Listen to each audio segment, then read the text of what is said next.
Every single one of you has something that you're good at.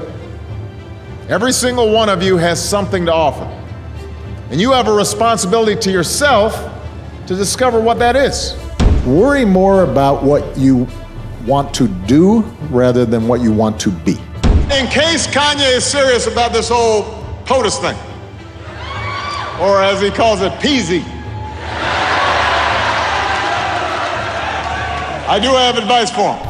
Top 10, I got a top 10. Got my motivation high for my top 10. Gotta learn from the wise women and men. All my life, like 9 and 9. For my top 10, top 10, 9 and 9. This one's for my top 10. Need motivation? Watch a top 10 video with Believe Nation. Hey, it's Evan Carmichael, and this channel was created to help you overcome the #1 challenge that is holding you back, a lack of belief in yourself. You watch these videos because you know there's something more inside you too. You have Michael Jordan level talent at something. So get ready to be charismatic, focus on what you want, and always give back with Barack Obama and my take on his top 10 rules of success to give you the confidence, motivation, and belief that you need. Enjoy. Okay, let's kick it off with rule number 1. Don't neglect your education. Every single one of you has something that you're good at. Every single one of you has something to offer. And you have a responsibility to yourself to discover what that is. That's the opportunity an education can provide. Maybe you could be a great writer, maybe even good enough to write a book or articles in a newspaper, but you might not know it until you write that English paper, that English class paper that's assigned to you. Maybe you could be an innovator or an inventor, maybe even good enough to come up with the next iPhone or the new medicine or vaccine, but you might not know it until you do your project for your science class. Maybe you could be a mayor or a senator or a Supreme Court justice, but you might not know that until you join student government or the debate team. And no matter what you want to do with your life, I guarantee that you'll need an education to do it. You want to be a doctor or a teacher or a police officer? You want to be a nurse or an architect, a lawyer or a member of our military? You're going to need a good education for every single one of those careers. You cannot drop out of school and just drop into a good job. You've got to train for it and work for it and learn for it. And this isn't just important for your own life and your own future. What you make of your education will decide nothing less than the future of this country. Rule number 2, align your beliefs with your actions. What made you believe that you can change an entire country or change things in an entire country in a place where I've especially been told that I can't do it? And when did that happen? I was dropped on my head as a child. And so I didn't have any sense.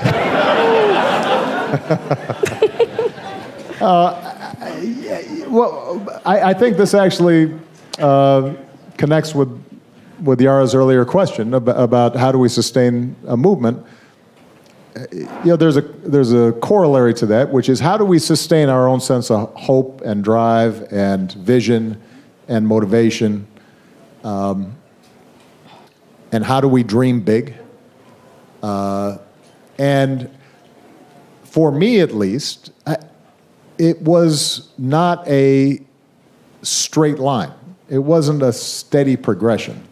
Mm-hmm. It was an evolution that took place over time as I tried to align what I believed most deeply with what I saw around me and with my own actions. One of the things that I used to do trainings for community organizers, and we used to tell folks,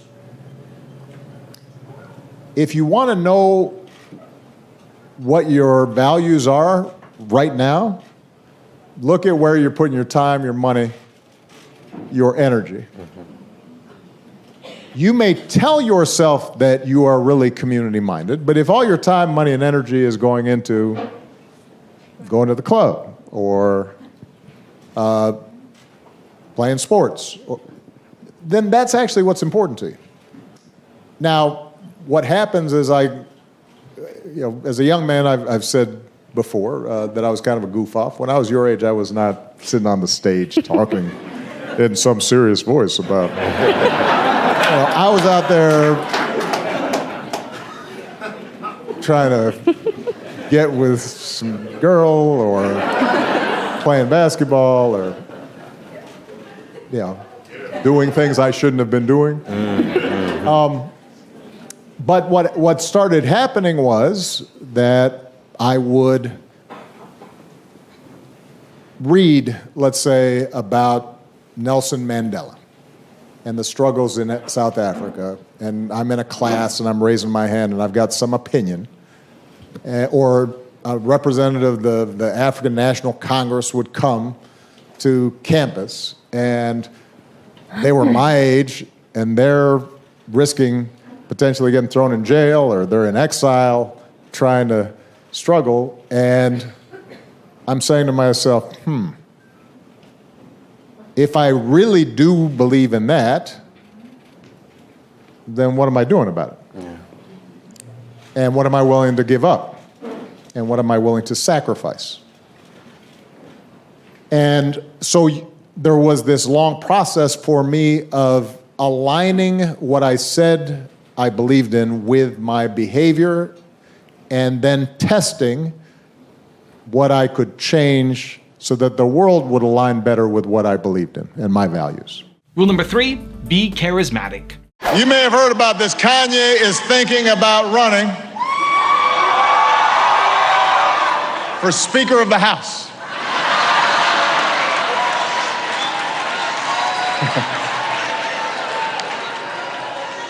It couldn't get any stranger. But in case Kanye is serious about this whole POTUS thing, or as he calls it, PZ, I do have advice for him. There's some stuff that I picked up on the way. First of all, you've got to spend a lot of time dealing with some strange characters who behave like they're on a reality TV show. So you've got to be cool with that. Love you too.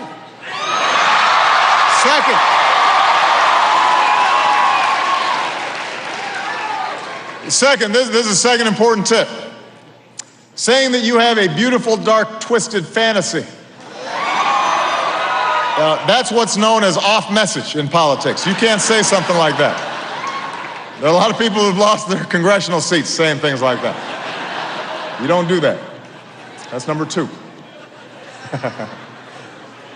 And number 3, do you really think that this country is going to elect a black guy from the south side of Chicago with a funny name to be president of the United States? That is crazy. Rule number 4, focus on what you want to do. I used to have these sessions at the end of the White House internship cycle, where you'd get about 200 White House interns. Typically, they'd interned in various offices for about 6 months. And I would come in at the end of their internship with a group session, and they'd ask questions. And these were all, high-achieving type A, gotten straight A's, They did not act like I acted at their age. They were, So invariably, somebody would ask me, Mr. President, they wouldn't be this bold, but it was basically, how can I be president? In the sense of they were asking, no, in a sincere way, they were asking, I'm inspired by the idea of public service. What path should I take? How should I think about it? And the thing I used to tell them, which was something an older friend of mine had told me back when I was still organizing. I remember him telling me, and I related to these young people, worry more about what you want to do rather than what you want to be.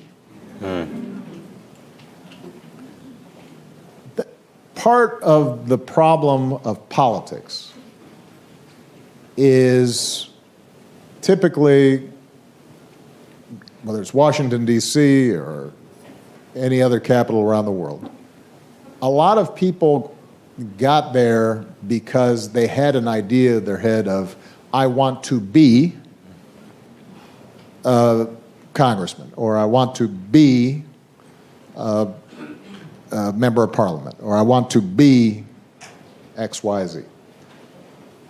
And first of all, you're playing the lottery a little bit because there's a limited number of those seats available. But the other thing is, when that's your focus, you may spend 10 years just trying to be something,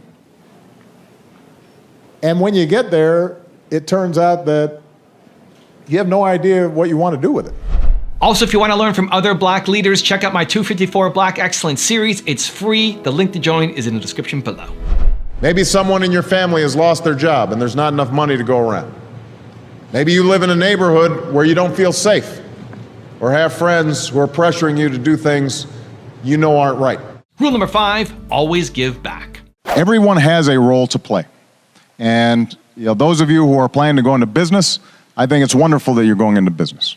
And you should pursue it with all your focus and energy. Those of you, though, who are more inclined to teach, or more inclined to public service, you should also feel encouraged that you are playing just as critical a role.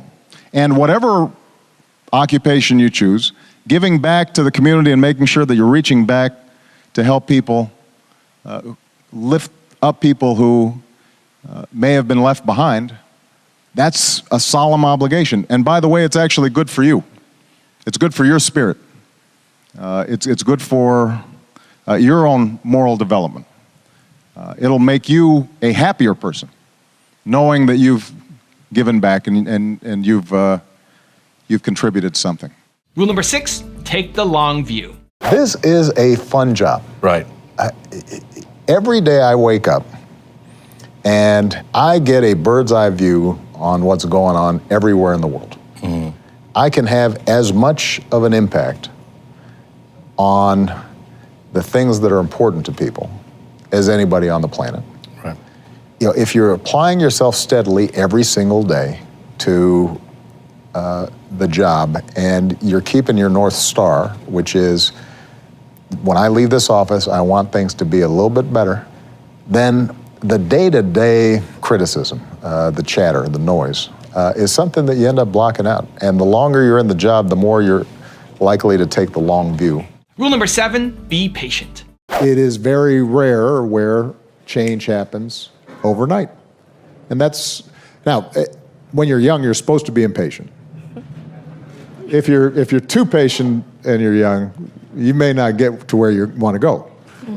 But the danger of impatience is you can get discouraged if change doesn't happen right away. And I think that the most important thing for all of you is to remember that the work you're doing in this place at this moment is not going to be the beginning, and it's not the end. Rule number 8, be responsible. When I was young, my family lived overseas. I lived in Indonesia for a few years. And my mother, she didn't have the money to send me where all the American kids went to school. But she thought it was important for me to keep up with an American education. So she decided to teach me extra lessons herself, Monday through Friday. But because she had to go to work, the only time she could do it was at 4:30 in the morning. Now, as you might imagine, I wasn't too happy about getting up that early. And a lot of times I'd fall asleep right there at the kitchen table. But whenever I'd complain, my mother would just give me one of those looks and she'd say, "This is no picnic for me either, Buster."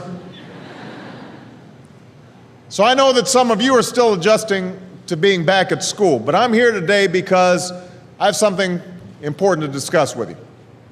I'm here because I want to talk with you about your education and what's expected of all of you in this new school year. I've given a lot of speeches about education, and I've talked about responsibility a lot. I've talked about teachers' responsibility for inspiring students and pushing you to learn. I've talked about your parents' responsibility for making sure you stay on track and you get your homework done and don't spend every waking hour in front of the TV or with the Xbox. I've talked a lot about your government's responsibility for setting high standards and supporting teachers and principals and turning around schools that aren't working, where students aren't getting the opportunities that they deserve. But at the end of the day, we can have the most dedicated teachers, the most supportive parents, the best schools in the world, and none of it will make a difference. None of it will matter unless all of you fulfill your responsibilities. Unless you show up to those schools, unless you pay attention to those teachers, unless you listen to your parents and grandparents and other adults, and put in the hard work it takes to succeed. Rule number 9, improve yourself. Through education, you can also better yourselves in other ways. You learn how to think critically and find solutions to unexpected challenges. I remember we used to ask our teachers, why am I going to need algebra? Well, you may not have to solve for X to get a good job or to be a good parent, but you will need to think through tough problems. You'll need to think on your feet. You'll need to know how to gather facts and evaluate information. So, math teachers, you can tell your students that the president says they need algebra. Education also teaches you the value of discipline. That the greatest rewards come not from instant gratification, but from sustained effort and from hard work. This is a lesson that's especially true today in a culture that prizes flash over substance, that tells us that the goal in life is to be entertained, that says you can be famous just for being famous. May you get on a reality show, don't know what you've done, suddenly you're famous. But that's not going to lead to lasting, sustained achievement. And finally, with the right education, both at home and at school, you can learn how to be a better human being. For when you read a great story or you learn about an important moment in history, it helps you imagine what it would be like to walk in somebody else's shoes, to know their struggles. The success of our economy will depend on your skills, but the success of our community will depend on your ability to follow the golden rule, to treat others as you would like to be treated. And rule number 10, the last one before a very special bonus clip, is have fun. My advisors asked me, Mr. President, do you have a bucket list? I have something that rhymes with bucket list. Take executive action on immigration? Bucket. New climate regulations? Bucket.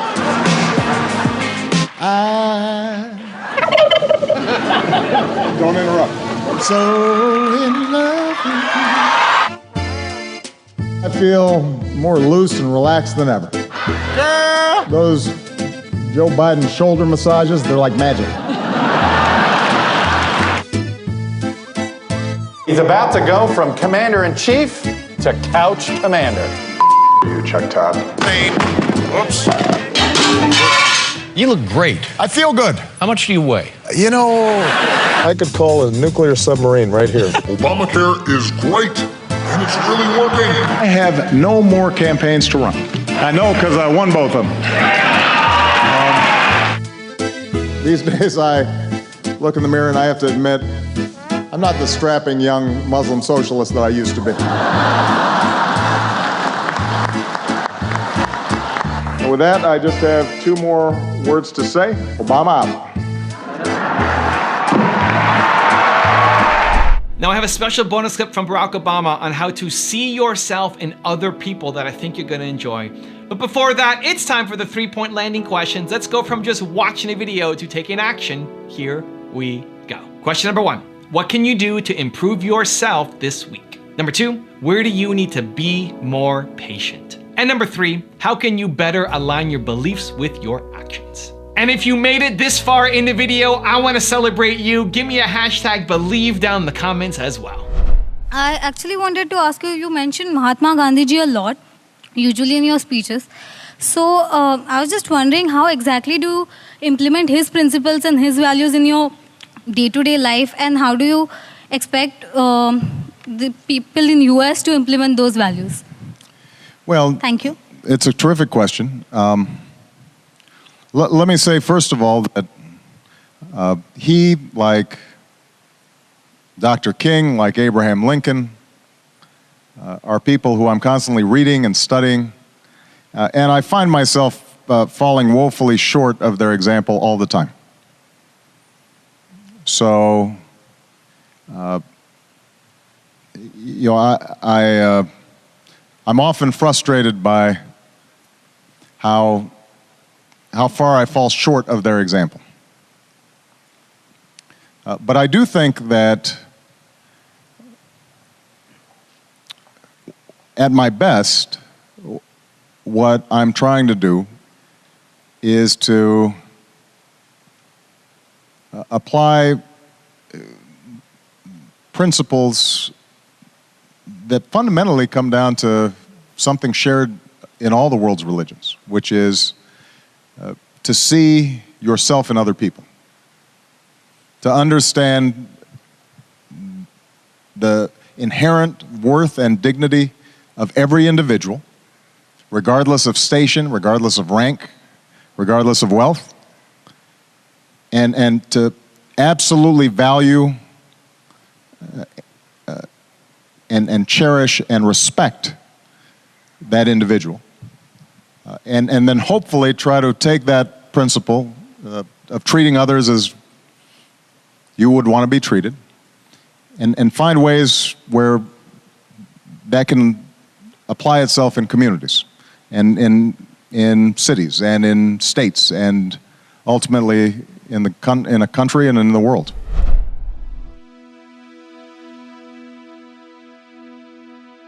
If you want to see the top 10 I did on Michelle Obama, check out the video right there next to me. I think you'll enjoy it. Continue to believe, and I'll see you there.